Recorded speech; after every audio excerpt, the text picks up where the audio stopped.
Le point de départ de ces circuits se trouve à la Tour du Lait-Buré, rue Belle-Maison numéro 1, à 7340 Pâturage, Colfontaine. Lorsque vous arrivez à la Tour du Lait-Buré, par la rue Belle-Maison, la Belle-Maison en question se trouve à votre gauche, et la Tour du Lait-Buré en face de vous. La Belle-Maison ou Maison Fénelon, du nom de François de Salignac de la Motte Fénelon, 1651 à 1715, évêque de Cambrai. Le prélat séjournait dans ce pied-à-terre au cours de ses tournées pastorales, qui l'amenaient à y faire des haltes, quand il visitait les paroisses de la région. Elle fut transformée en auberge, et devint un lieu de réunion de la bande amoneuse, pendant quelques années, de 1794 à 1798. La forêt, avec maison forestière et dépendance, fut mise en vente en 1825, sous le régime hollandais, lors de la liquidation des biens domaniaux, par le syndicat d'amortissement.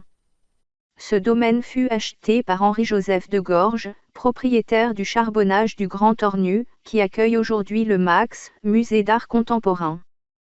La tour du Lait-Buré fut construite en 1904, par l'architecte Achille Tillier, 1854 à 1916, pour son propre usage.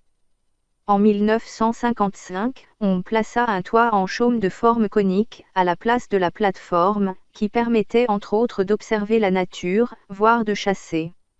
Aujourd'hui, cette habitation circulaire est devenue une taverne-restaurant. En patois borin, Lait-Buré signifie lait battu. Quelle que soit la distance choisie, prenez l'allée de la Belle-Maison, derrière la barrière.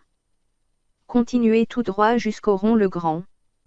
Le Rond-le-Grand est une clairière où 5 chemins convergent. Pour les 3 km 400, prenez l'allée de Colfontaine, en face, à 12 h, vers le ruisseau de Colfontaine.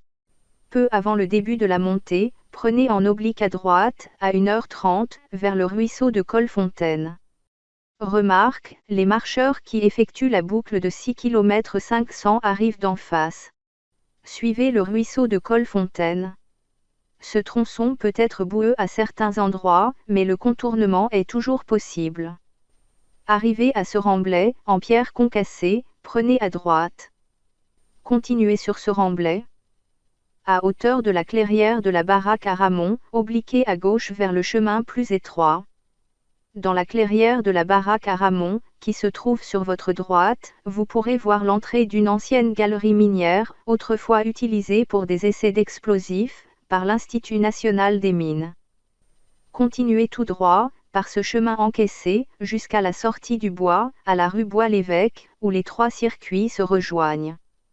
À la sortie du bois, vous arrivez dans la rue Bois-l'Évêque, que vous emprunterez vers la droite. Pour info, l'évêque en question, c'était Fénelon. Continuez tout droit jusqu'au bout de cette rue asphaltée.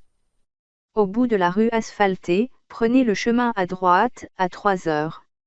Au premier croisement de chemin, qui se trouve à une 60aine de mètres de l'entrée du bois, prenez à gauche, à 9h30. Continuez tout droit, jusqu'à l'allée de la Belle-Maison. Vous êtes arrivé. La tour du Lait-Buré se trouve sur votre gauche.